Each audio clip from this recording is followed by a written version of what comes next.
नमस्कार, न्यूज 24 देख रहे हैं आप। मैं हूं आपके साथ डॉक्टर मीना शर्मा। राजस्थान के मुख्यमंत्री भजन लाल शर्मा पिछले कुछ दिनों से लगातार चर्चा में है, सुर्खियों में है। इसलिए कि भजन लाल शर्मा राजस्थान से बाहर दूसरे राज्यों में चुनावी प्रचार प्रसार में बहुत व्यस्त हैं। ऐसा भी कहा जा रहा है विपक्ष की तरफ से कि सरकार काम पर ध्यान नहीं दे रही है, क्योंकि मुख्यमंत्री का सारा ध्यान चुनावों पर है।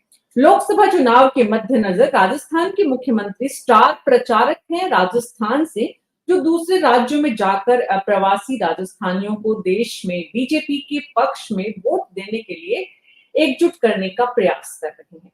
ऐसे में राजस्थान सरकार पर उठ रहे सवालों के मद्देनजर ये चर्चा अगले 1 घंटे हम समझने की कोशिश करेंगे कि क्या मुख्यमंत्री का इस तरह चुनावों में व्यस्त रहना सही है।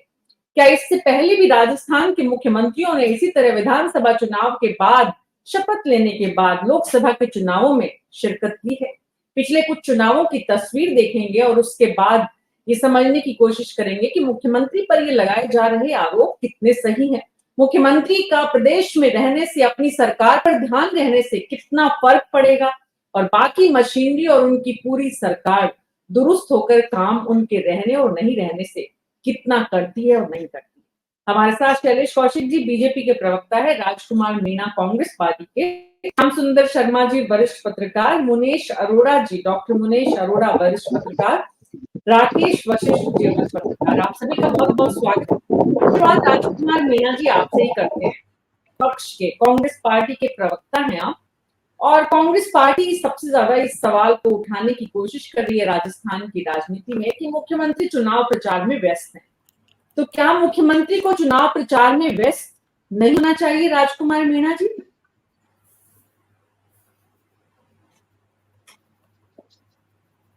अपना ऑडियो ऑन करके बोलिए राजकुमार जी। जी बिल्कुल, ये उनका निजी मामला है कि वो किसी भी राज्य में जाके चुनाव प्रचार करे, खूब करे, लेकिन उनका पहला कर्तव्य बनता है अपने प्रदेश की जनता, जिस प्रदेश के वो मुख्यमंत्री है वहां पे ऐसे अभी हालात हो रहे हैं, गर्मी के, अस्पतालों के, पानी की समस्या हो रही है, बिजली की समस्या हो रही है। ठीक है, आप प्रचार कीजिए, खूब प्रचार कीजिए, प्रचार करने के लिए आपको कोई मना नहीं कर रहा है, लेकिन सबसे पहले आपका कर्तव्य बनता है कि अपने प्रदेश के हालात क्या है, तो उस पर भी कम से कम आपको देखना चाहिए। आपने बिल्कुल एक तरीके से शपथ लेने के बाद ऐसी हालत हो गई कि अभी तक भी पता नहीं चल पा रहा है लोगों को कि हमारे मुख्यमंत्री जी वाकई हमारे लिए काम भी कर रहे हैं क्या। जी, मुख्यमंत्री को प्रदेश की जनता के लिए काम करना चाहिए, ये तो बिल्कुल सही और स्वाभाविक बात है, लेकिन इसका मतलब क्या उन्हें चुनाव प्रचार नहीं करना चाहिए, ये दूसरी बात है। डॉक्टर मुनेश अरोड़ा, मैं आपके पास और राकेश जी के पास आऊं, उससे पहले शैलेश कौशिक जी। शैलेश जी, मुख्यमंत्री को अपने राज्य में अपनी जनता के लिए सरकार में जिसमें उन्होंने मुख्यमंत्री की शपथ ली है, वहां रहकर उन्हें ज्यादा फोकस करना चाहिए।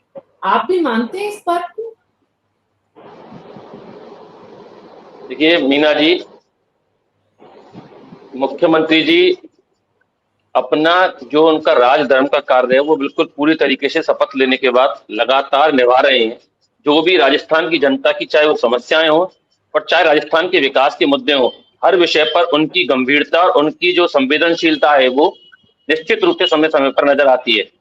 आज अभी हमारे कांग्रेस के साथी कह रहे थे कि मुख्यमंत्री जी नजर नहीं आते हैं, तो मुख्यमंत्री तो लगातार दौरे के साथ साथ राजस्थान के काम के प्रति भी इतने संवेदनशील हैं कि जब भी राजस्थान में उपस्थित होते हैं लगातार मीटिंग करते हैं और लगातार उन अधिकारियों से पूछिए कि सुबह से शाम तक किस तरीके से वो काम करते हैं।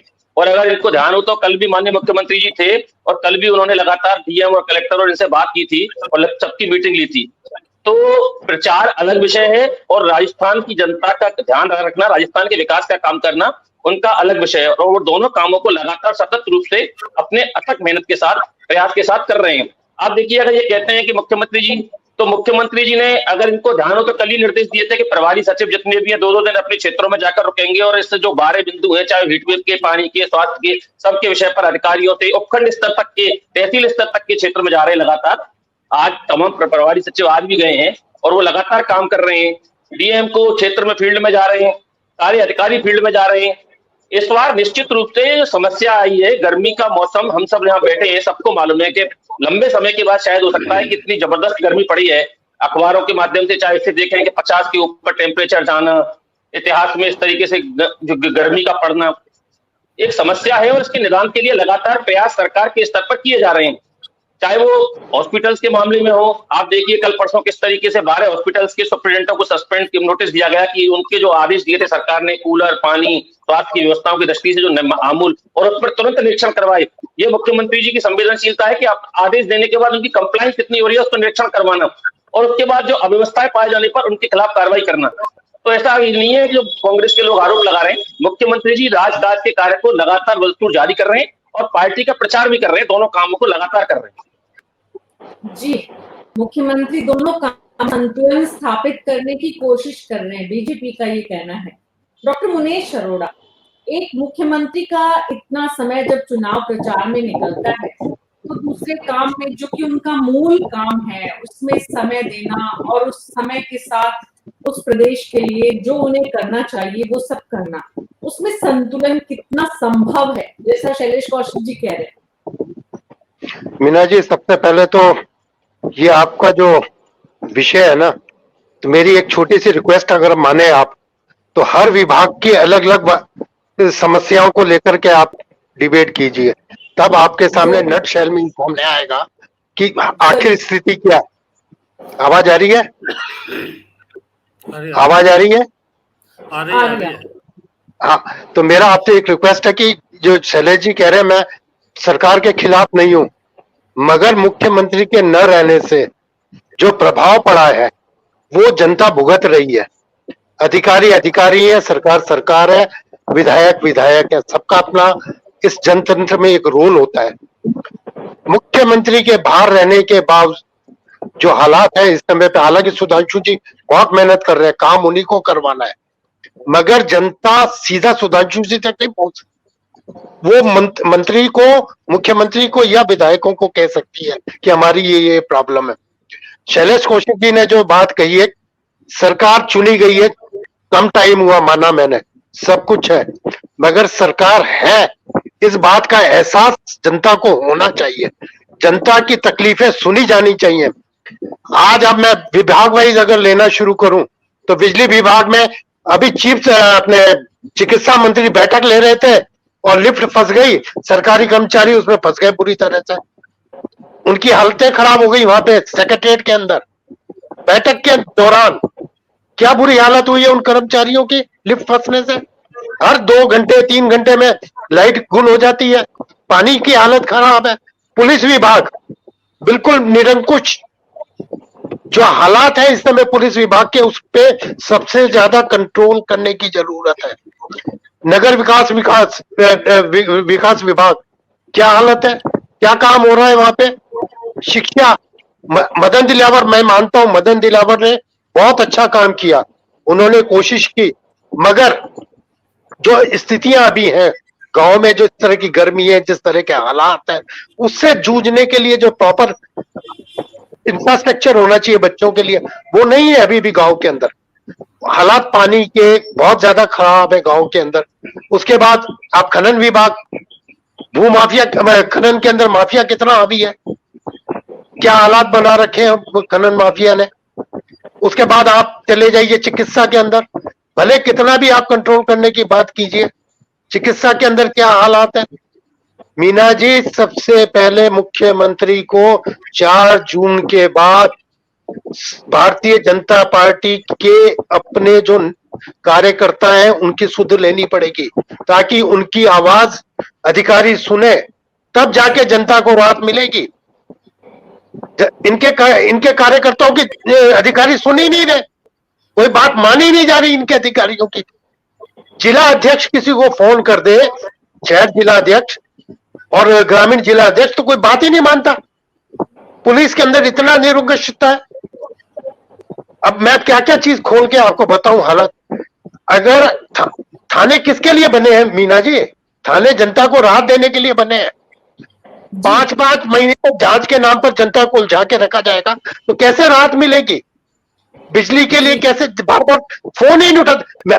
मेरा नंबर तो वहां रजिस्टर्ड है, तो भी मेरा फोन नहीं उठता वहां पे। कई बार कहने के बाद अधिकारी जानते हैं कि मेरा नंबर है, तो भी फोन नहीं उठता, कॉल नहीं उठाते, बात नहीं करते। कहाँ जाएंगे रात को 2 बजे? अभी आपके प्रोग्राम शुरू। शैलेश कौशिक जी इन सब बातों को सुने और बेहतर ढंग से जानेंगे, समझेंगे कि कैसे इनका समाधान होना चाहिए और मुख्यमंत्री के रहने और नहीं रहने से इस तरह के कामों पर कितना असर पड़ना चाहिए, पड़ता है और पड़ना चाहिए, दोनों में फर्क है। राकेश आज से 5 साल पहले भी इसी तरह चुनाव हुए, अशोक गहलोत राजस्थान के मुख्यमंत्री बने। आप पार्टी सभी लोग अपना ऑडियो बंद कर लीजिए।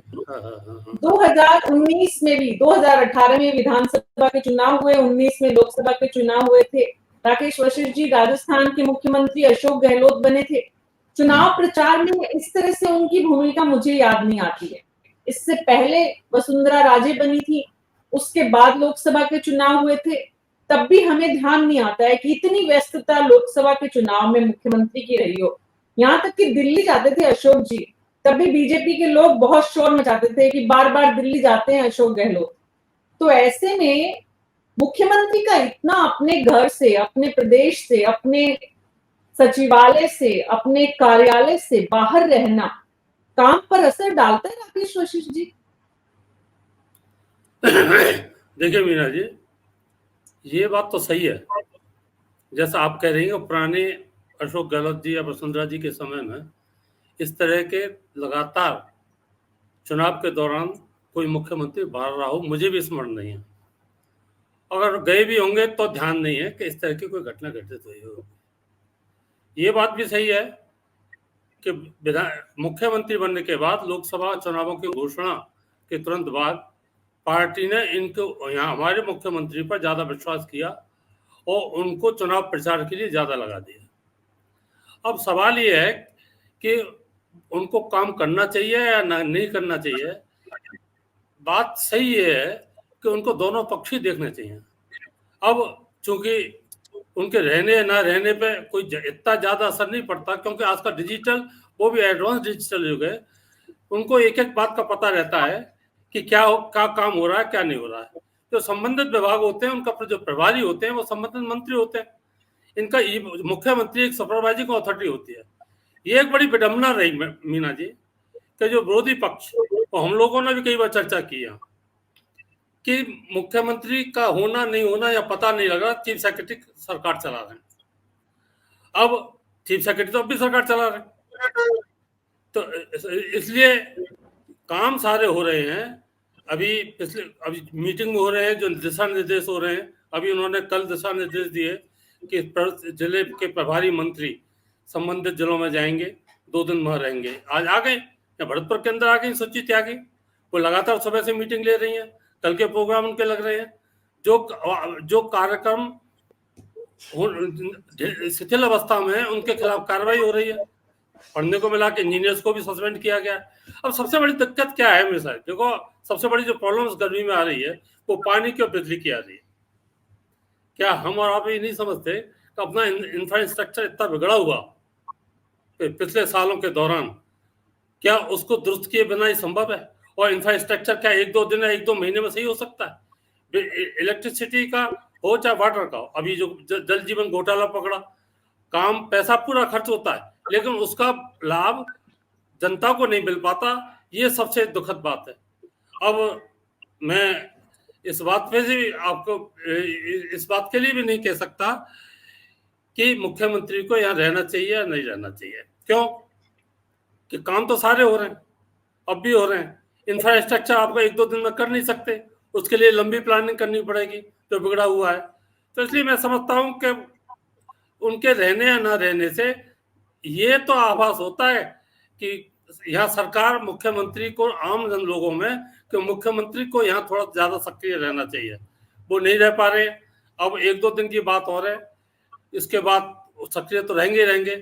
लेकिन ये बात भी सही है कि जो काम अब वो कर रहे हैं, जो सरकार जो काम कर रही है, उसके काम अब दिखने लगे हैं और लगने लगा है कि यहाँ कोई सरकार है, कोई काम कर रही है और अधिकारियों के प्रति भी क्या कार्रवाई हो रही है। ये भी अच्छी बात है जी। खास करके भरतपुर में, जहां से आप और मुख्यमंत्री जी दोनों आते हैं, वहां की तो बड़ी अच्छी तस्वीरें आ रही हैं, बड़ी अच्छी खबरें आ रही हैं कि वहां काम बड़ी रफ्तार से हो रहा है। लग रहा है कि सरकार बदलाव कर रही है। तो आपको वहां बैठकर जितना समझ में आ रहा है, जितना दिख रहा है, पूरे प्रदेश में भी क्या मैं एक कारण और मीना जी, हमारे यहाँ भरतपुर में इलेक्ट्रिसिटी की प्रॉब्लम तो है, तो पानी की समस्या इतनी नहीं है। पानी जो और जगह जो हाहाकार मच रहा है ना, वो स्थिति ग्रामीण क्षेत्रों में तो हो सकती है, लेकिन हमारा शहरी क्षेत्र जो है, जो आपका चंबल प्रोजेक्ट जो हमारे 1999 में शुरू हुआ गहलोत जी के समय में, भरतपुर के चीफ इंजीनियर थे सुबोध कुलश्रेष्ठ, उनकी मेहरबानी से वो आज फलदायी हो रहा है। और कभी इक्का दुक्का दिन की तो मैं कहता नहीं महीने में, लेकिन आमतौर पर पानी की पूरी उपलब्धता है और कहीं कोई दिक्कत नहीं है डीप तक। चंबल प्रोजेक्ट को आगे ले जाने की बात चल रही है। इलेक्ट्रिसिटी की प्रॉब्लम जरूर है, लेकिन आप ही बताइए, हम चाहे कितनी भी चर्चा कर लें, क्या इलेक्ट्रिसिटी प्रॉब्लम इतनी जल्दी सॉल्व हो सकती है क्या? बिल्कुल नहीं हो सकती। इसके लिए तो लंबा, अब इसके लिए जिम्मेदार क्या है? मैं 1 मिनट और लेना चाहूंगा। इसके लिए जो सबसे बड़ा दिक्कत है ये है कि हमारे यहाँ इलेक्ट्रिसिटी पर राजनीति ज्यादा हावी रही। हमने बिजली चोरी के रोकने के लिए कोई कारगर कदम नहीं उठाए। आज भी कुछ विशेष गांव ऐसे हैं जो जातिगत हैं, वहां पर कोई उनको रोकने के लिए जाने की हिम्मत नहीं कर सकता। आपको बिजली फ्री देने की योजना भले ही उन्होंने बाय लूटने के लिए ले ली हो, लेकिन उसका जो सबसे बड़ा खामियाजा बिजली के उत्पादन की क्षमता और इसकी आर्थिक स्थिति में पड़ा, जिसका खामियाजा हम भुगत रहे हैं। आज अगर बिजली विभाग की स्थिति ठीक हुई होती और इंफ्रास्ट्रक्चर पर ध्यान दिया होता, तो आज शायद हम बिजली की इतनी कमी महसूस नहीं। हम तो पहली बार वसुंधरा राजे को हमने कभी नहीं देखा इस तरह की स्थिति, लेकिन गहलोत के समय में और अब 2 समय में संभाग मुख्यालय पर भी बिजली की कटौती होना इस बात का द्योतक है कि बिजली की समस्या राजस्थान का तो काफी ज्यादा है जी, और इसको जो करना चाहिए। दीर्घकालिक समस्या है जिसका समाधान अब होना चाहिए, लेकिन बिजली और पानी बुनियादी जरूरतें हैं और इन बुनियादी जरूरतों के लिए अगर पिछली सरकार अच्छा काम नहीं किया तो वर्तमान सरकार भी नहीं करे, या पिछली सरकारों ने इंफ्रास्ट्रक्चर जो तैयार नहीं किया उसकी दलील देकर वर्तमान सरकार बचने की प्रयास करे, तो कितने समय तक बचा जा सकता है? एक बात तो ये है। और दूसरी बात ये है कि आपने कहा मुख्यमंत्री को संगठन ने जिम्मेदारी दी, पार्टी के वरिष्ठ नेताओं ने जिम्मेदारी दी, इसलिए वो चुनाव प्रचार की अपनी जिम्मेदारी को निभा रहे हैं। श्याम सुंदर शर्मा जी, राजस्थान के मुख्यमंत्री भजनलाल शर्मा के लिए पर्ची की सरकार कहा जाता है विपक्ष के द्वारा। राजस्थान के मुख्यमंत्री भजनलाल शर्मा पहली बार के विधायक हैं जो मुख्यमंत्री की कुर्सी पर बैठे, लेकिन पिछले 2 वरिष्ठ नेताओं की तुलना में आज वो पार्टी के स्टार प्रचारक के रूप में अपना जितना समय दे रहे हैं, किसी भी मुख्यमंत्री कुर्सी पर बैठे हुए व्यक्ति और एक इंडिविजुअल राजनेता के रूप में जब आप देखते हैं, तो इतना प्रचार प्रसार में इतने राज्यों में जाना, मतलब इस व्यक्ति विशेष के, इस राजनेता विशेष के कद में बढ़ोतरी होना माना जाएगा श्याम सुंदर शर्मा जी? देखिए मीना जी, क्योंकि हमारे प्रवासी राजस्थानी पूरे भारत में कोने कोने में बसे हुए हैं, अब उनको रिझाने के लिए, पार्टी में पक्ष में करने के लिए मुख्यमंत्री जी जा रहे हैं। जाना भी चाहिए। पार्टी के प्रचार, पार्टी के कारण ही मुख्यमंत्री बने, उसमें दो राय नहीं, मना ही नहीं है, क्योंकि वो अगर पार्टी के प्रचार प्रसार में नहीं जाएंगे तो उनको मुख्यमंत्री मानेगा कौन? लेकिन आपके राज्य की जिम्मेदारी भी आपकी बनती है। आपके राज्य में पहले चरण और दूसरे चरण में मतदान हो चुका, आप अधिकारियों की बैठक ले सकते हैं, अधिकारियों की बैठक के ऊपर कोई रोक टोक नहीं है। अब देखिए, कल वो गए थे घूमने सिटी पार्क, आपके देखिएगा सेंट्रल पार्क में गए थे, उसके बाद चाय भी पी थी और लोगों से बातचीत भी की थी। अब वो उनको पता है कमियां हैं, शासन में कमियों को हम किस प्रकार से दूर कर सकते, संगठन के लोगों से बात भी की। लेकिन अभी मैं स्वास्थ्य मंत्री जी को सुन रहा था कि देखिएगा जिस प्रकार से व्यवस्थाएं बिगड़ी हुई है, आज उन्होंने कहा है कि हम कूलर, पंखे, एसी किराए पे ले सकते हैं, किराए पे लेने की छूट दी है। आप आज कर रहे हो तो ये 5 दिन पहले, 10 दिन पहले, जब आपको मालूम है कि यहाँ स्थिति खराब है, मौसम बिगड़ा हुआ है, मौसम आज नहीं बिगड़ा है, मौसम बिगड़ते हुए टाइम है, सबको पता है कि इस समय सबसे अधिक गर्मी पड़ेगी तो अस्पताल की व्यवस्थाएं चरमराएगी, आपको जनरेटर की व्यवस्था करनी चाहिए। अब देखिए, सरकार में रह करके आप कांग्रेस की बुराई करो, कांग्रेस तो चली गई सरकार से, अब आपकी जिम्मेदारी बनती है। अभी पूर्व मुख्यमंत्री अशोक गहलोत को भी सुन रहा था, उन्होंने कहा तो व्यवस्थाएं करनी पड़ती है, वही तो सरकार का नाम है। सरकार क्या है? अब देखिएगा, भरतपुर वासी तो मुख्यमंत्री जी की बड़ाई इसलिए करेंगे कि उनको जरूरत है उनकी। अगर वो कहेंगे कि हम हम अगर वो कहेंगे कि अगर व्यवस्थाएं सुधार रहे, भरतपुर में सुधार रहे हैं, हम तो जो जो विधायक जिता के भेजने वाले थे उनकी व्यवस्था नहीं सुधारेंगे, भरतपुर की व्यवस्था सुधारेंगे, जिनको हरा करके भेजने का काम राकेश जी ने किया था। मैं बार बार कहता हूँ, अगर जो अभी भी अगर भरतपुर से चुनाव लड़े होते तो वो 50,000 से हरा देते ये तो मैं फिर बार कह रहा हूँ कि राकेश जी बार बार कहते हैं कि हमारी व्यवस्था दुरुस्त है और बहुत अच्छी व्यवस्था है, और ये अभी आपकी सेक्रेटरी भी आ गई है त्यागी, और उन्होंने मीटिंगें लेना शुरू कर दिया। लेकिन ये सब चीजें मुख्यमंत्री जी को इतनी देर बाद सोच क्यों लगी कि सेक्रेटरी को भेजा जाए? ये भेज सकते थे 5 दिन पहले भी। दिखेगा कि मैं कह सकता हूँ, आपने कहा चीफ सेक्रेटरी व्यवस्थाएं चला रहा है, चीफ सेक्रेटरी तो व्यवस्थाएं चलाने का काम तो चीफ सेक्रेटरी का है, लेकिन घोड़े पे लगाम, अरबी घोड़े जो होते हैं ना, जो जिस प्रकार अधिकारियों को अरबी घोड़ा कहा जाता है, उसकी लगाम पकड़ करके चलाने का काम अगर नेता के पास में है मजबूती के साथ, तो वो देखे घोड़ा दौड़ता है, नहीं तो घोड़ा जानता है लात मार के पीछे भगा भी देता है।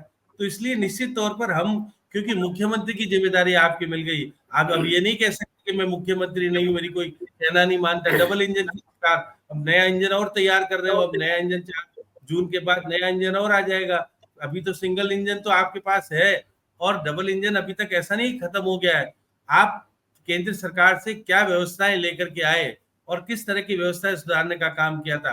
क्योंकि अब ये कहोगे कि कांग्रेस ने व्यवस्थाएं बिगाड़ करके हमको दी है, अब तो आपको शासन दे दिया ना जनता ने।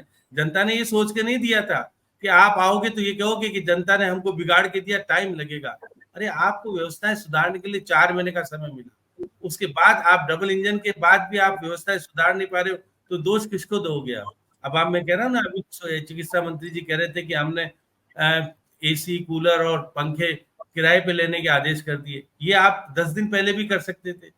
अब व्यवस्थाएं बिगड़ी भी है, उसको बिगाड़ने के लिए आप सुधार सकते हो, सुधारने के लिए, क्योंकि अभी आपके सामने 10-15 दिन जब गर्मी ज्यादा पड़ेगी तो व्यवस्थाएं चरमराएगी, और उसको उसी में कह रहा। अभी मैं देख रहा था, मैं थोड़ी देर पहले एक चैनल पे जुड़ा हुआ था, तो अभी आपके देखिए जन स्वास्थ्य अभियांत्रिक मंत्री भी जुड़े हुए थे, कन्हैयालाल चौधरी, वो कह रहे थे कि हमने टैंकर की व्यवस्था कर दी है। टैंकर जरूर लगा दिए हैं, लेकिन सिफारिश वालों के टैंकर जा रहे हैं, बेचारे गरीब लोगों तक टैंकर भी पहुंचने में व्यवस्थाएं सुधार नहीं पा रही है। इस व्यवस्थाओं को सुधार करके आपको अधिकारियों को चुस्त दुरुस्त बनाना पड़ेगा। अब आप 50 जिले हो गए, अभी तो आपने चीफ डिक्लेयर करके कहा है कल से, अभी तो देखिएगा कि निश्चित तौर पर आज से उनको कहा है कि आप पहुंच करके अपनी व्यवस्थाओं को हमको रिपोर्ट बना करके दो। हाँ, सचिव जाता है तो व्यवस्थाएं सुधरती है। अब क्योंकि 4 तारीख को काउंटिंग भी होनी है, तो काउंटिंग व्यवस्था में जाना है। हाँ, 4 तारीख तक तो आप बहाना बना लोगे कि अभी तो हमको इलेक्शन का परिणाम देना है सामने, लेकिन उसके बाद क्या होगा? श्यामसुंदर शर्मा जी, बहाना बनाना तो तब आता है जब आपका काम नहीं हो रहा है। अभी तो मुख्यमंत्री डबल काम करने की, दिखाने की कोशिशों में जुटे हुए हैं। यहाँ बैठकें भी कर रहे हैं, वहां यात्राओं पर भी है। मेरा सोचना समझना जनता के पर्सपेक्टिव, जनता के जहन में आता है कि भाई आपने जिनको मुख्यमंत्री बनाया, आप उन्हीं को इतना क्यों भेज रहे हैं? बाकी भी तो इतने सारे नेता हैं, और जो इस वक्त तुलनात्मक जिनके पास समय ज्यादा है, जिनका अनुभव ज्यादा है, आप उन्हें क्यों नहीं भेज रहे प्रचार प्रसार में?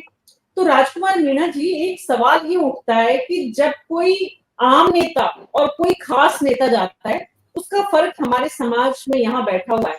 तो समाज के जो लोग, जिनको मिलने की, एक मुख्यमंत्री के साथ सेल्फी लेने की, मुख्यमंत्री के साथ तस्वीर खिंचवाने की, मुख्यमंत्री से बात करने की जो उत्कंठा होती है, वो पूर्व मुख्यमंत्री या नेता प्रतिपक्ष रहे किसी व्यक्ति की या संगठन के किसी व्यक्ति के साथ उतनी नहीं होती है। ये हमारी एक जनरल मानसिकता, हम सब इस बात को जानते हैं।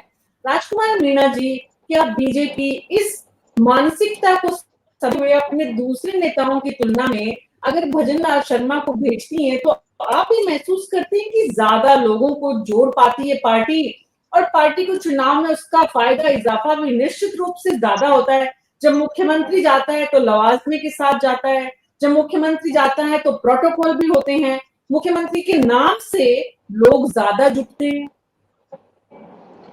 जी बिल्कुल, पद की अपनी गरिमा और अपनी अहमियत होती है। अगर मुख्यमंत्री कहीं जाता है तो स्वाभाविक सी बात है कि वहां पे जिस क्षेत्र में वो प्रचार प्रसार करने जाता है तो लोग देखने और सुनने आते हैं। लेकिन आपकी प्रचार प्रसार और आपकी इस अहमियतता के चक्कर में अपने प्रदेश की जनता को बेहाल करके छोड़ दो, ये कहाँ तक सही है? गर्मी अचानक से नहीं आई, शैलेश जी ने बोला कि अचानक से मौसम बिगड़ गया, पूर्व अनुमान में कहा, पहले ही कह दिया गया था कि इस बार भीषण गर्मी पड़ रही है। तो आप अगर प्रचार में थे महोदय, तो आपकी ब्यूरोक्रेसी, सरकारी तंत्र तो यही था, व्यवस्थाएं क्यों नहीं की? इसकी जिम्मेदारी लेने के बजाय अगर आप इस बात पे डालते हैं कि हाँ मुख्यमंत्री जी आ गए हैं, मीटिंगें कर रहे हैं, बैठकें कर रहे हैं, आप ये देखिए, ये तो गर्मी से हालात इतने खराब हुए कि अस्पतालों में कूलर बन के लाइट बनते, ग्रामीण क्षेत्रों में रात को 10 बजे 11 बजे 2-2 घंटे लाइटें कट होती है इतनी भीषण गर्मी में। उसके बाद आप, ये तो लाइट का मामला था, 87 लाख पेंशनरों की अभी तक भी पेंशन नहीं डाली। अभी इसमें कहां से मुख्यमंत्री जी? ये तो सरकारी तंत्र का काम था, ये तो डलना चाहिए था। किसानों की जमीनें नीलामी आपके राज में होने लगी, लोगों के घर गिराए जा रहे हैं, सरकारी योजनाओं के तमाम पोर्टल, लगभग सारे पोर्टल बंद पड़े हैं, लोगों को, आम आदमी को इलाज भी नहीं मिल पा रहा है। तो इसको आप चुनाव से लेके या मुख्यमंत्री जी को कई अन्य प्रदेशों के दौरे से लेके देख नहीं सकते। ये तो मूलभूत आवश्यकता प्रदेश की जनता की है। आप चाहे यहाँ घूमो, आप चाहे हवा हेलीकॉप्टर में घूमो, कि आप सड़क में घूमो, कि विदेश घूमो, आप जिस प्रदेश के मुख्यमंत्री हैं उस प्रदेश की प्राथमिकता आपके लिए पहले है। और भजन लाल जी इतने बड़े स्टार भी नहीं, इतने बिजी भी नहीं थे कि उन्हें हर दिन बाहर जाना पड़ा। तो ये यहाँ आके अचानक से अपनी कमजोरियों के 100 दिन की खुद ही भाजपा वाले खुद ही पीठ थपथपा रहे हैं। लेकिन प्रदेश की हालत आप देख लीजिए, किसी प्रवक्ता से, किसी से पूछने की जरूरत नहीं, आप जनता के बीच में जाइए सत्य शैलेश जी, और थोड़ी सी चर्चा करके आइए कि हमारे 5 महीने का कामकाज वास्तविकता में कैसा रहा, तो आप बोल भी नहीं पाओगे। इस प्रदेश की जनता ने आपकी लापरवाही को भुगता है। राजकुमार जी, आपने कहा कि इतने बड़े स्टार प्रचारक भी नहीं थे मुख्यमंत्री जी, नहीं थे, वो इतिहास है। और वर्तमान ये है कि वो स्टार प्रचारक है। वर्तमान ये है कि आज की तारीख में वो सबसे ज्यादा राज्यों में अलग अलग जाकर लोगों से संवाद कर रहे हैं। वर्तमान ये है कि आज की तारीख में बीजेपी का राजस्थान से सबसे ज्यादा राज्यों में सबसे ज्यादा लोगों के साथ मिलकर अगर किसी ने प्रचार प्रसार किया है तो वो भजन लाल शर्मा ने किया है आज की तारीख में।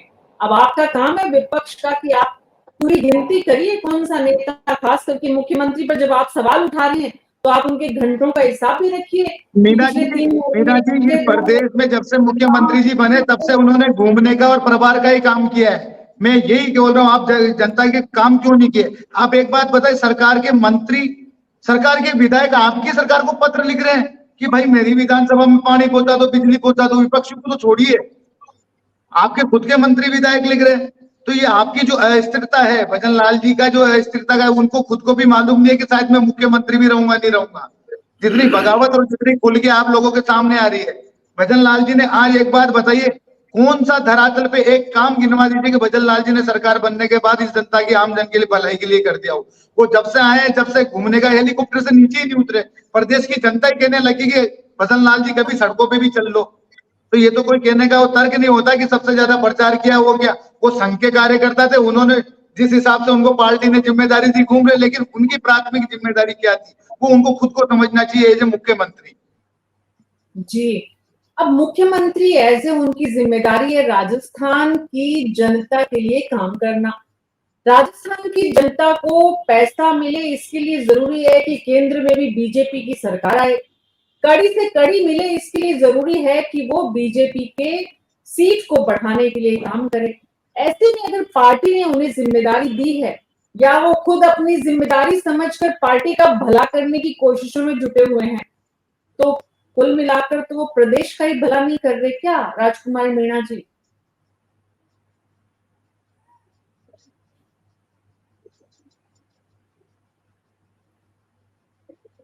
राजकुमार जी परेशानी से जूझ रहे हैं, इंटरनेट की परेशानी से। कांग्रेस पार्टी को थोड़ा प्रयास करना चाहिए, प्रवक्ताओं को थोड़ी साधन मुहैया कराएं।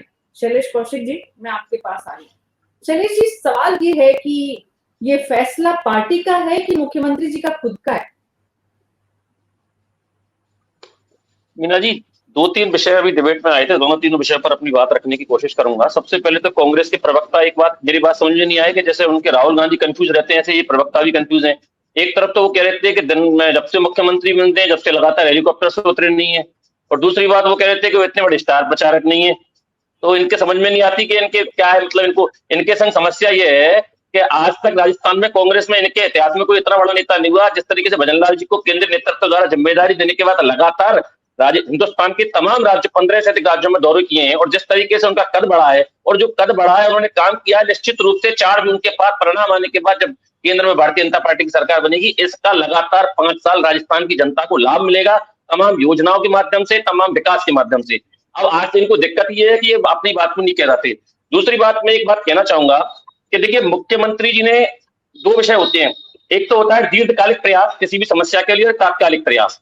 आपको ध्यान होगा जैसे ही बिजली संकट आया, मैं पहले तात्कालिक प्रयास की ओर जाऊंगा। माननीय मुख्यमंत्री जी द्वारा Dholpur combined cycle power plant जो है, जो बंद पड़ा था, 330 मेगावाट 3 यूनिट से लगभग 90 से 95 लाख यूनिट प्रतिदिन तारीख बुधवार की रात को शुरू हुआ था। लगातार बिजली का उत्पादन बढ़ाने का प्रयास किया गया है, जो पिछले कितने समय से बंद पड़ा था। दूसरी बात, रामगढ़ गैस प्लांट के माध्यम से भी 40-40 2 यूनिट की साइकिल उनकी चल रही है। तत्काल प्रयास के माध्यम से मुख्यमंत्री जी द्वारा इतने प्रयास किए गए, 30 करोड़ रुपए की प्रतिदिन बिजली एक्सचेंज के माध्यम से खरीदी जा रही है। राजस्थान की जनता को किसी भी तरीके की निर्बाध बिजली मिल सके, इसके लिए लगातार आप देखिए 30 करोड़ रुपए प्रतिदिन की बिजली खरीदी जा रही है। अब आ जाइए मुख्यमंत्री जी की, देखिए दूरदृष्टि सोच। मुख्यमंत्री जी जिस दिन मुख्यमंत्री बने थे उसके तुरंत बाद आप सब लोग वरिष्ठ पत्रकार है, सबको ध्यान होगा, राजस्थान के ऊर्जा मंत्री को लेकर दिल्ली गए थे और वहां उन्होंने कोयला मंत्री के साथ और बिजली मंत्री के साथ, दोनों के साथ लगातार बैठक की और 2 योजनाओं पर काम किया। पहली बात तो जो हमारे यहाँ इंफ्रास्ट्रक्चर है इसका सुदृढ़ीकरण किस तरीके से हो, और दूसरा उन्होंने क्या किया कि जो केंद्र सरकार की ऊर्जा कंपनी है उनके साथ 31,825 मेगावाट यूनिट का 2,24,000 करोड़ रुपए का एमओयू साइन किया 10 मार्च 2024 को। तो ये दीर्घकालिक योजनाएं थी जो गहलोत सरकार नहीं कर पाई। अगर गहलोत सरकार लगातार इस काम को करती, केंद्र सरकार ने हमेशा सभी राज्य सरकारों को ये एडवाइजरी जारी की थी कि आप बिजली की समस्या के समाधान के लिए 3 काम करें, अपनी उत्पादन क्षमता बढ़ाएं, नए प्लांट खोलें और बिजली एक्सचेंज जो बिजली खरीदी जाती है उसके लिए एग्रीमेंट करें।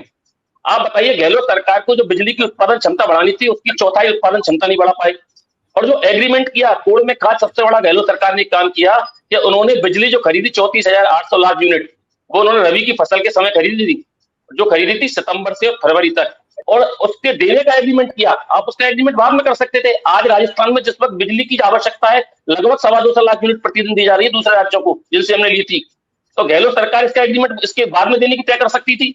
आज वो हम मार्च से लेकर सितंबर तक देंगे, जिसमें अप्रैल मई जून सब शामिल है। तो गहलोत सरकार की दूरदृष्टि नहीं थी, और मुख्यमंत्री भजनलाल शर्मा की दूरदृष्टि देखिए कि उन्होंने लंबे समय तक राजस्थान की जनता को बिजली का लाभ मिले, आत्मनिर्भर राजस्थान बने बिजली क्षेत्र में 31,825 मेगावाट यूनिट के एमओयू साइन किए हैं। तो एक बात बताइए, एक मिनट मीना जी, मुख्यमंत्री काम कर रहे हैं कि नहीं कर रहे? आज दूरदृष्टि की सोच, जैसे राकेश वशिष्ठ जी ने कहा था कि इंफ्रास्ट्रक्चर एक दिन में तैयार नहीं होता, गहलोत सरकार को करना चाहिए था इंफ्रास्ट्रक्चर 5 साल में तैयार। जब केंद्र सरकार आपको एडवाइजरी जारी कर रही है, आपको मालूम है कि हमारे साथ बिजली संकट कब आता है, तो आप उस एग्रीमेंट को बाद में कर लेते, उसके लिए बिजली सप्लाई वापस देने की शर्त बाद में रख लेते थे। तो जरा जवाब इनको देने के मालूम पड़ना चाहिए। और आज मुख्यमंत्री जी ने शायद जब मुख्यमंत्री बने थे उसके बाद लगातार जो 2-3 महीने दिल्ली दौरे किए थे, उनमें बिजली का एग्रीमेंट सबसे महत्वपूर्ण एग्रीमेंट था, जिसके माध्यम से आप देखिएगा आगामी समय में राजस्थान आत्मनिर्भर बनेगा बिजली के माध्यम में। शैलेश जी, आप जितनी अच्छी बातें बता रहे हैं, मंत्री के प्रयासों की जो चर्चा कर रहे हैं, जो आप तमाम तथ्यात्मक बातें यहाँ साझा कर रहे हैं, उनके द्वारा किए हुए काम, उसके विपरीत ग्राउंड की स्थिति का आभास भी है आपको? नहीं, बिल्कुल ग्राउंड की स्थिति का बिल्कुल आभास है, और ग्राउंड की स्थिति का आभास मुझे ही नहीं, भाजपा के हर कार्यकर्ता को, राजस्थान सरकार के अधिकारियों को और माननीय मुख्यमंत्री महोदय को है। इसीलिए लगातार आप देखिए, चाहे प्रशासनिक स्तर पर सीएस के माध्यम से हो, अधिकारी डीएम कलेक्टर के माध्यम से हो, चाहे आज स्थिति ये है कि अगर बताइए ग्राउंड पर ये नहीं होता तो जो प्रयास किए जा रहे थे, आज बिजली खरीदी जा रही है 30 करोड़ प्रतिदिन की, जो प्लांट बंद पड़े थे गैस प्लांट, उनको चालू किया जा रहा है। और ग्राउंड की स्थिति का आकलन तो निश्चित रूप से मैंने कहा था, कांग्रेस के प्रवक्ता कह रहे थे अचानक, मैंने कहा था कि इस बार बिजली ज्यादा, इस बार गर्मी ज्यादा है, अचानक नहीं कहा था मैंने, इस बार गर्मी ज्यादा है। और टेम्परेचर जो प्राकृतिक जो भी कारण रहे हैं उनके लिए अव्यवस्थाएं हैं, लेकिन उनको सुचारू रूप से प्रयास करने के लिए नित्य निरंतर प्रतिदिन राजस्थान सरकार का हर मंत्री, हर विधायक, माननीय मुख्यमंत्री महोदय और भारतीय जनता पार्टी का कार्यकर्ता लगातार काम कर रहा है। अब देखिए, आज अभी श्याम सुंदर जी बता रहे थे वरिष्ठ पत्रकार के हॉस्पिटल्स के लिए एसी, कूलर, पंखे लेने, किराए के लेने के लिए, आप अगर राजस्थान सरकार में इतनी संवेदनशीलता नहीं होती तो हमारे हॉस्पिटल्स के सुप्रिटेंडेंट को नोटिस नहीं देते, अगर उन्होंने राजस्थान सरकार की कार्रवाई को अंजाम नहीं दिया तो।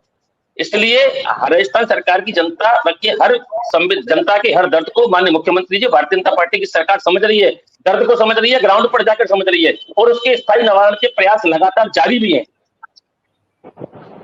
जी, राकेश वशिष्ठ जी, ये बात ठीक है, समझ में आती है शैलेश कौशिक जी की और तमाम जो वरिष्ठों ने कही कि भाई मुख्यमंत्री को प्रचार प्रसार में लगाकर इस लोकसभा चुनाव में बीजेपी को कितना सीट में बढ़ोतरी हो सकती है, ये एक प्रयास बीजेपी का है। But at the same time घर का मुखिया घर में रहता है तो घर के बाकी सदस्यों पर उसका जो असर पड़ता है वो घर के मुखिया के घर में नहीं रहने से नहीं पड़ता है, तो उससे काम प्रभावित होता है, ये तो स्पष्ट है।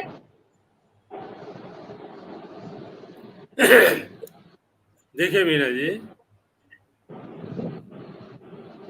ये जो आपने बात कही ना, घर के मुखिया का घर में रहना, ये बात सही है। आपके घर में मुखिया रहता है तो पारिवारिक समस्याएं और सारी बातें सब रहती हैं, लेकिन मैंने आपको जिक्र किया कि आज का जो समय है बड़ा डिजिटल युग है। सारी व्यवस्थाएं हमारे हाथ में चलती हैं, हमारे हाथ में मोबाइल में चलती हैं, जो को भी दिशा निर्देश होने होते हैं हाथ की हाथ देते हैं।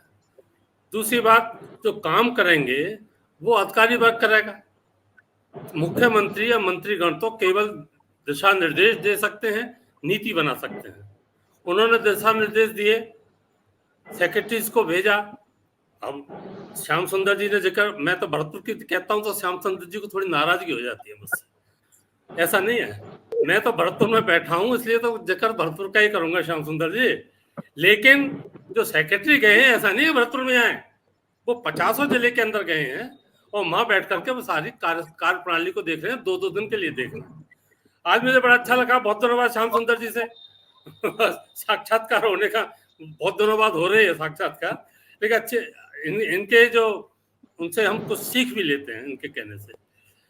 इसमें कोई दो राय नहीं है कि मुख्यमंत्री अब थोड़ा रहते तो शायद हो सकता था थोड़ा बहुत और उस पर असर पड़ता, लेकिन मैं नहीं समझ पा रहा कि मुख्यमंत्री के रहने या ना रहने से कोई इतना ज्यादा असर पड़ पा रहा हो, क्योंकि मैंने फिर भी कहा आपको कि हर विभाग का इंचार्ज मंत्री होता है, हर विभाग का इंचार्ज सचिव होता है, सरकार चलाने का काम चीफ सेक्रेटरी का होता है। हमारे विपक्षी भाई बंधु, हमारे खासतौर से श्याम सुंदर जी भी कह रहे थे कि भाई सरकार तो चीफ सेक्रेटरी चला रहे, चीफ सेक्रेटरी तो आज भी चला रहे, आप तो बेचारे हमारे मुख्यमंत्री को बोधा मान के चल रहे थे कि बहुत बोधा आदमी है, चीफ सेक्रेटरी ही सारा सरकार चला रहा। तो इसलिए ये मान के चलना चाहिए कि जो काम चल रहा है वो तो हो ही रहा है, और इसमें कोई दोहराई नहीं। आप एक बात मैं बता दूं आपको, अब जिस तरीके से पुराने फैसले जो आप मुख्यमंत्री द्वारा लिए गए हैं सख्ती के साथ, मैं बिल्कुल दावे के साथ कह सकता हूँ कि अब जो जितनी जो चर्चाएं चल रही है ना 3-4-5 महीने में, वो सारी दूर होंगी और बहुत बड़ा आपको लगेगा कि इस आदमी को हम कुछ नहीं समझ रहे थे तो छुपा हुआ रुस्तम निकला, इस तरह की जो है, क्योंकि उसकी जो नीयत है बिल्कुल सख्त है, साफ है, उनके काम करने की इच्छा है, उनको राजनीति में आगे बढ़ना है, राजस्थान का नेतृत्व तो आगे करना है। अगर ये अगर इसमें कहीं भी चूकेंगे तो ये पार्टी उनको 2 मिनट में कान पकड़कर बाहर निकाल देगी। अब आज की स्थिति की बात कर रहा हूँ, पानी की और ये बात सही है, इतनी गर्मी शायद मैंने तो कभी देखी नहीं लगातार पड़ते हुए। 48 भरतपुर में भी 48 का 48.5 का टेम्परेचर चल रहा है, आमतौर पर 46-47 का तो रहता ही रहता है। बाहर निकलना बड़ा दोहर हो रहा है, दुर्घटनाएं घटित हो रही हैं। अब ये प्राकृतिक आपदा है, अब इसको तो तरीके से ही निपटा जाएगा। एक बात और, तो मैंने आपको फिर पे कहा कि भाई हम सभी सरकारों को, चाहे वो कांग्रेस की सरकार हो चाहे भाजपा की सरकार हो, हमको आगे की व्यवस्था के लिए राजनीति से ऊपर उठ करके थोड़ा सोचना पड़ेगा। हमको फ्री बांटने की जो सुविधा है ना, पैसा हमारे पास है नहीं, और आर्थिक स्थिति को खराब करने की जो स्थिति आ रही है उसका ही खामियाजा इस तरह उठाना पड़ रहा है। आज अगर हम इंफ्रास्ट्रक्चर पर ध्यान दिया होता, आज हमने अब इससे आप एक उदाहरण आप ये देख लीजिए, श्याम सुंदर जी ने खूब देखा रामगढ़ बांध, हम पढ़ते थे जयपुर के अंदर, जब देखते थे हम साइकिल लेकर के वहां जाते थे। आज जो सरकार की हाई कोर्ट ने, सुप्रीम कोर्ट ने आदेश जारी कर दिए, लेकिन सरकार की इच्छा शक्ति ऐसी नहीं हुई कि उसमें जिन लोगों ने कब्जा कर लिया है, उसके केचमेंट एरिया को जिन लोगों ने रोका है, उनके खिलाफ कार्रवाई कर सका है। एक मेडिकल कॉलेज रास्ते को बंद कर दिया, लेकिन पिछली सरकार ने, या कोई भी सरकार जो पिछली सरकार ने कहता कि इच्छा शक्ति नहीं हुई कि उस काम को कर सके। आज रामगढ़ बंदा अगर भरा होता तो जयपुर की काफी समस्याओं को दूर कर रहा होता। जो मुझे ध्यान है, शायद उसकी कैपेसिटी 60 फीट या 65 फीट की कैपेसिटी है बराबर की गहराई की। इस तरह हमको थोड़ा, चाहे पार्टी कोई भी हो, सरकार को जनता के हित के लिए सोचना होगा, तभी हम आगे की कोई बात सोच सकते हैं और ऐसी समस्याओं से जूझने का काम कर सकते हैं। बिल्कुल बिल्कुल। और जो मैंने सवाल आपसे किया उसके एकदम विपरीत डॉक्टर मुनेश अरोड़ा, एक बात ये भी है कि परिवार के मुखिया को तो बड़ी जिम्मेदारियां होती हैं, उन बड़ी जिम्मेदारियों के लिए घर से बाहर भी जाना पड़ता है, विदेश भी जाना पड़ता है, देश में भी घूमना पड़ता है। तो परिवार का मुखिया अगर अपने काम को अपने हाथ में, क्योंकि मोबाइल फोन है, कंट्रोल नियंत्रण अगर ठीक है, परफॉर्मेंस अगर स्टेट से बाहर भी अच्छी होती है, तो पर्ची के मुख्यमंत्री पर जो सवाल उठ रहे हैं वो सारे सवाल ढूंढने के प्रयास कर रहे हैं क्या यहाँ भजन लाल शर्मा जी? मीना जी, एक सबसे बड़ी बात है कि आपने पूछा पर्ची के मुख्यमंत्री। मुख्यमंत्री होता है, पर्ची का मुख्यमंत्री कोई नहीं होता। वो तो बनने थे तो बन गए, वो आज वो मुख्यमंत्री हैं। मगर जब सरकार चेंज होती है तो एक ट्रांजिट फेस होता है, एक सरकार जाती है, एक सरकार आती है, उसका अपना एक वर्किंग स्टाइल था। कांग्रेस सरकार का इसका एक वर्किंग स्टाइल है। बशीर साहब, आपकी मैं पूरी इज्जत से एक बात कहना चाहूंगा, ये जो ट्रांजिट फेस है ना, ये बहुत लंबा खिंच गया। भजन लाल जी की न रहने से ट्रांजिट फेस बहुत ज्यादा लंबा खिंच गया। श्याम सुंदर जी भाई साहब ने एक बात कही है, घोड़े की लगाम जितनी खींच के रखो उतनी तेज दौड़ता है। बस वही कारण है कि जो अधिकारी हैं वो भारतीय जनता पार्टी के जो कार्य प्रणाली है उसको कॉप अप ही नहीं कर सक रहे अभी तक, क्योंकि भारतीय जनता पार्टी के जो कार्यकर्ता है उनकी सुनने वाला कोई नहीं है। भारतीय जनता पार्टी का कार्यकर्ता मुख्यमंत्री को कह सकता है जाके, चाहे प्रमोद सामर हो, चाहे रविंद्र शिरमाली हो, चाहे शांतिलाल चपलो हो, तो या और भी जो बड़े नेता, वो फोन करके भजन लाल जी को कह सकता है कि भजन लाल जी ये प्रॉब्लम हो रही है, मगर वो सीएस को नहीं कह सकेंगे और ना सीएस उनकी सुनेंगे। अभी मीना जी मैं एक उदाहरण देता हूं छोटा सा। उदयपुर में एक लॉ एंड ऑर्डर की प्रॉब्लम हुई है, राजपूत गुट वर्सेस बनिया गुट के अंदर। लक्ष्मण सिंह झाला ने, दोनों ही भारतीय जनता पार्टी से एसोसिएटेड है, मगर वो जो इस डायरेक्शन में जा रही है पोजीशन, वो आपस में दो समुदायों की लड़ाई के बीच में नहीं बदल जाए। अगर भजन लाल जी यहाँ के लोगों की सुनेंगे, वर्तमान नेताओं की, तो स्थिति कंट्रोल में आएगी। 2 बसें रिसेंटली राजस्थान रोडवेज की खाई में उतर गई। ये क्यों हो रहा है? क्योंकि रोडवेज की हालत बहुत खराब है। रोडवेज के आगे आगे प्राइवेट बसें चल रही है, रोडवेज लगातार घाटे में जा रही है। ये हालत कैसे सुधरेगी? भजन लाल जी के यहाँ रहने पर, उनको पता लगने पर। इसके अलावा लॉ एंड ऑर्डर, पुलिस विभाग जो सबसे ज्यादा जनता से टच में है, उसकी हालत सबसे ज्यादा खराब है। वहां सुनने वाला कोई नहीं है। अब मीना जी किस को हम खोल के बताएं आपको? हालात तो में शैलेश कौशिक जी यहाँ बैठे हुए वो जानते हैं कि जनता का दर्द, जो जनता के, जो भारतीय जनता पार्टी के कार्यकर्ता वो ही समझ सकते हैं, वो टच में है उनके, उनको पावर देने की जरूरत है। और ये काम भजन लाल जी कर सकते हैं, चीफ सेक्रेटरी नहीं करेंगे ये काम। ये चीफ सेक्रेटरी का काम भी नहीं है। जब आपके जो सचिव नियुक्त होकर जिलों में जाएंगे तो वो कार्यकर्ताओं से मिलेंगे, कार्यकर्ताओं की दुविधा, जो प्रॉब्लम है उनको सुनेंगे, और उसको जब अधिकारियों को वो बताएंगे, उनको निर्देश देंगे, तो जिले की प्रॉब्लम सॉल्व होगी। तो जो कार्यकर्ता भारतीय जनता पार्टी का मूल कार्यकर्ता है, जो अधिकारी है, पदाधिकारी है, उनको अधिकार देने की जरूरत है, उनको पदों पे बैठाने की जरूरत है। ये भजन लाल जी करेंगे। क्या चीफ सेक्रेटरी किसी बोर्ड में चेयरमैन बैठा सकता है भारतीय जनता पार्टी के? उसके लिए भजन लाल जी का होना जरूरी है। माना वो तो डॉक्टर मुनेश अरोड़ा पिछली साल और पिछली सरकार के अनुभव को देखें तो वो तो बोर्डों के और इस तरह से लोगों के अपॉइंटमेंट होते होते तो पता नहीं कितना समय निकलेगा। लेकिन तो मीना जी क्या है, मीना जी क्या भजन लाल की सरकार को अशोक गहलोत की सरकार बनना चाह रही है? बिल्कुल नहीं। क्या वो उस स्टाइल में चलना चाह रही है? क्या वो उसी स्टाइल चलना चाहिए? तो वही ट्रांजिट फेज वो उसी तरह के कार्य प्रणाली पे चलना चाहिए। तो फिर जैसे अशोक गहलोत को निकाला वैसे भजनलाल जी को भी निकाल देगी जनता बाहर। अगर जनता का दुख दर्द सुख है जनता की, और इसीलिए और जनता की प्रॉब्लम बिजली पानी नहीं है, और भी बहुत सी समस्याएं हैं। आज जनता बहुत सी समस्याओं से, अब रोड ट्रैफिक पे आप चल रहे हो और आपके चालान बनाए जा रहे हैं। किस आधार पे चालान बन रहे हैं? गर्मी में आदमी भीगा हुआ है, उसको रोक लिया, बीवी बच्चे साथ में, उसका ह्यूमिलेशन हो रहा है। क्या क्या बताएं मीना जी आपको, क्या क्या बताएं? हालात जो है ये उनको सोचना पड़ेगा। कौशिक जी को सब कुछ पता चले और उसके बाद भजनलाल जी और उनकी सरकार सब तरफ ध्यान दे और इतनी जो मशीनरी जुटी हुई है उसको काम पर लगाए। इसीलिए हमने चर्चा की है आज। इस चर्चा का मकसद भी यही है डॉक्टर मुनेश अरोड़ा। तो श्याम सुंदर शर्मा जी, ये जो परेशानियां डॉक्टर मुनेश अरोड़ा बता रही है सिर्फ उदयपुर संभाग की तो है नहीं, ये बात तो पूरे प्रदेश में लागू होती है। और इसीलिए हम चर्चा कर रहे हैं। कांग्रेस पार्टी अब ये सवाल उठा रही है कि मुख्यमंत्री अगर ध्यान दे तो ऐसा नहीं हो। देखिए, आप ये जिम्मेदारी होती है मुख्यमंत्री की। मैं चुनाव प्रचार के लिए विरोधी नहीं हूँ, उनकी पार्टी का प्रचार करना उनका काम है, करना चाहिए, उसमें दो राय नहीं है।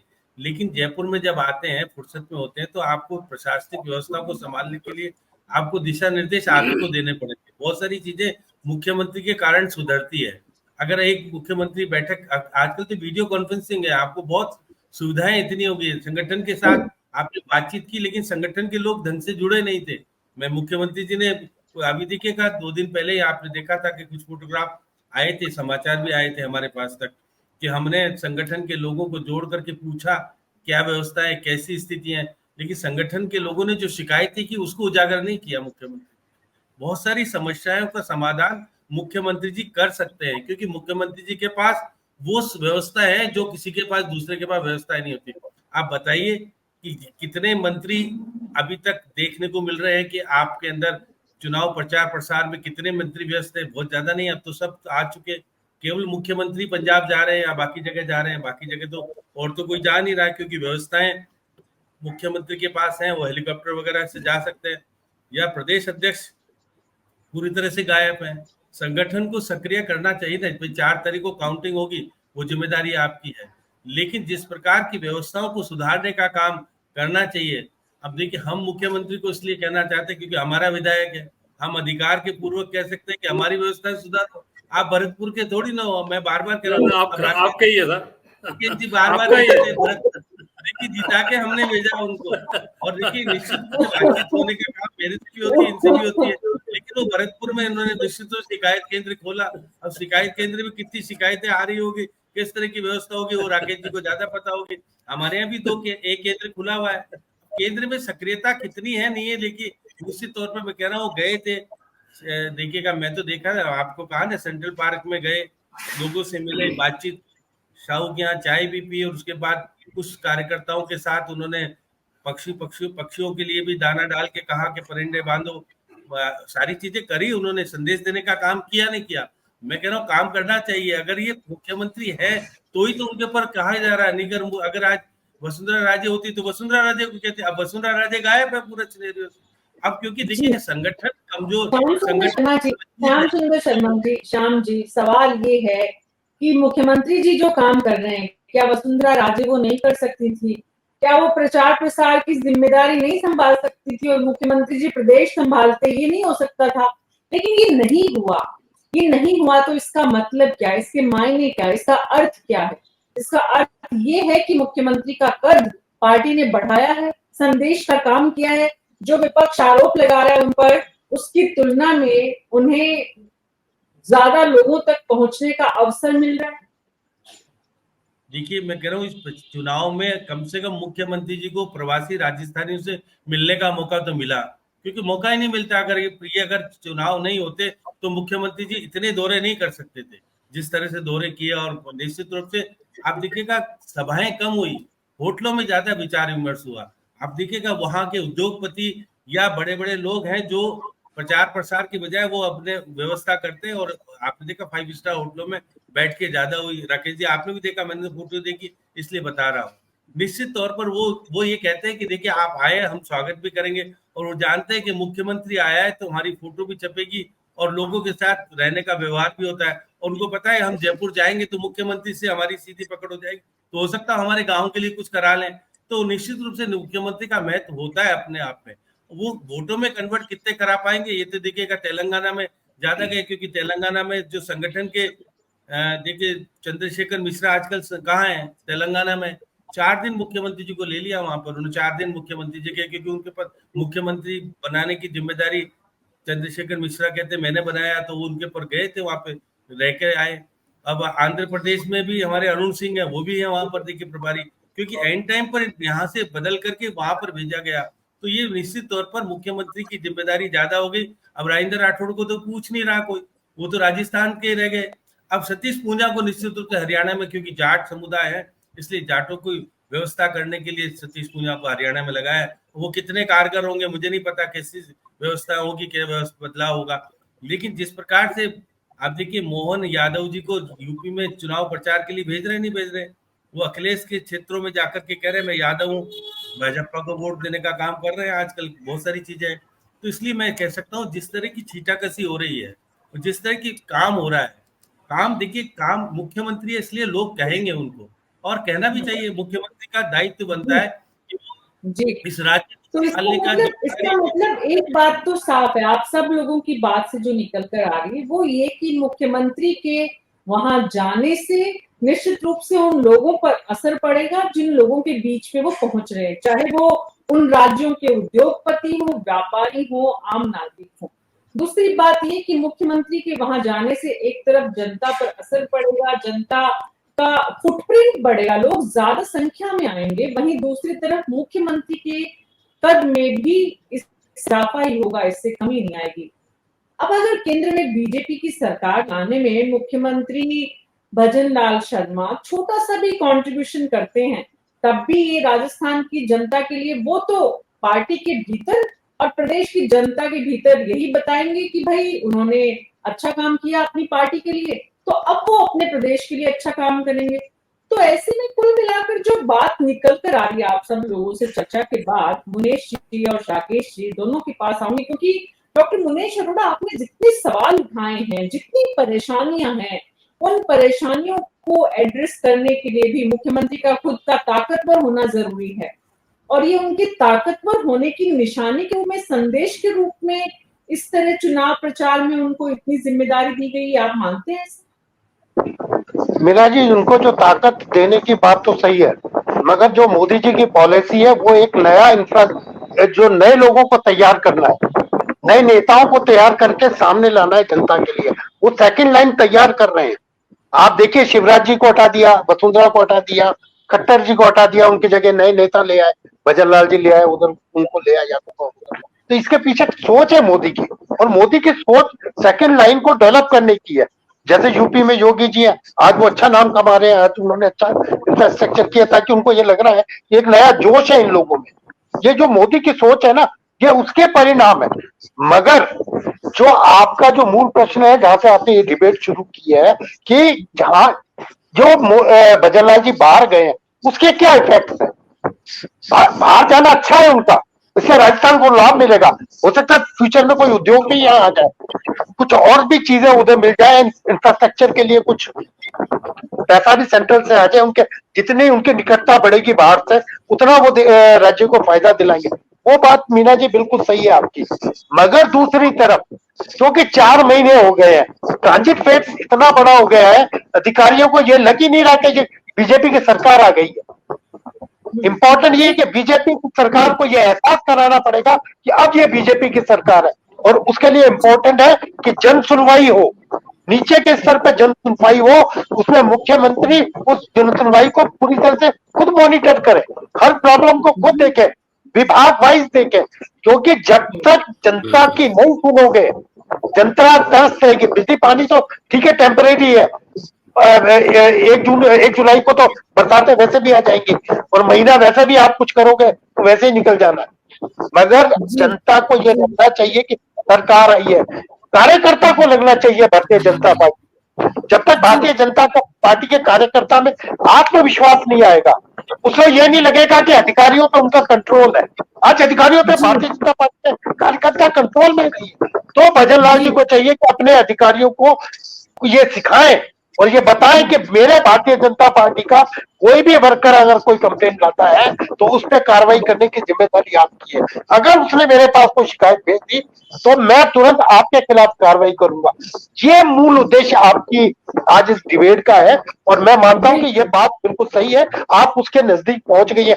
मगर मेरा निवेदन है कि आप पर हर डिपार्टमेंट वाइज करें ताकि जो जनता का जो दर्द है हर डिपार्टमेंट वाइज आपके पास। सुझाव है डॉक्टर मुनेश अरोड़ा, बहुत अच्छा सुझाव है और बस कल से शुरू करेंगे विभागवार चर्चा। और शैलेश जी, आपको तैयारी ज्यादा करनी पड़ेगी, आपके प्रवक्ताओं को, आपके साथियों को तैयारी ज्यादा करनी पड़ेगी और सरकार और संगठन को मिलकर काम करना पड़ेगा। आप सबका बहुत बहुत शुक्रिया इस चर्चा में शामिल होने के लिए।